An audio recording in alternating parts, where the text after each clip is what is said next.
Hola a todos, mi nombre es Yolanda Alcocer de Alcocer Law Firm y llevamos sirviendo a la comunidad y representándolos en sus casos de inmigración por más de una década.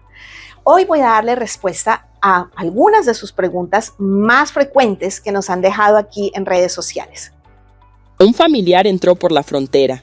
Lleva 3 semanas detenido en el centro de detención de ICE y tuvo la entrevista de miedo creíble. Desde eso han pasado 13 días y aún no tiene respuesta. ¿Es posible solicitar un parol, fianza o salida bajo palabra? Si tu familiar está detenido y ya le hicieron la entrevista de miedo creíble y está en espera, siempre se puede pedir la salida bajo palabra. No hay en la ley, no existe ninguna limitación en que no se pueda pedir. Pero en la práctica, nosotros sabemos que no es tan fácil que eso suceda a menos que se esté pasando por una situación humanitaria.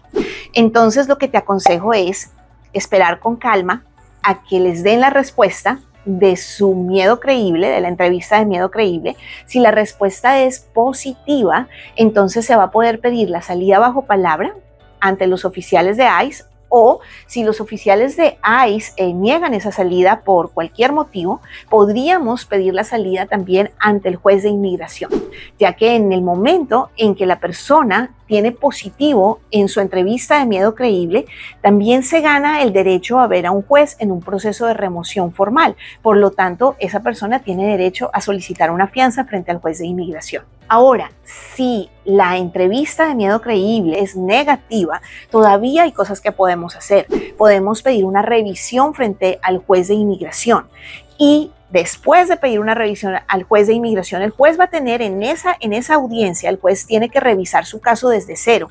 Así es que la persona tiene la oportunidad de hacer su declaración completa, de presentar un testimonio completo, si es que no tuvo la oportunidad de hablar todo lo que tenía que hablar, contar todo lo que tenía que contar en su entrevista de miedo creíble.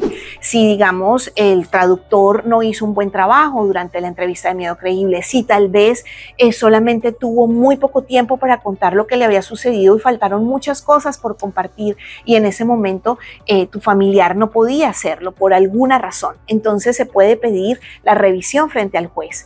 Y si el juez dice que no, entonces todavía tenemos algo más por hacer. Todavía podemos pedirle a la oficina de asilo una segunda entrevista. Para estos tipos de procesos, casi siempre nosotros nos contactamos con los familiares y les pedimos que nos hagan llegar toda la evidencia que se tenga sobre el daño que el familiar recibió en su país de origen. Porque entre más evidencia tengamos, tenemos más posibilidades de demostrarle al juez y demostrarle al departamento de asilo que tenemos un caso y que vale la pena darle la oportunidad a este inmigrante de tener su día en corte y de poder pelear su caso de asilo frente a las autoridades.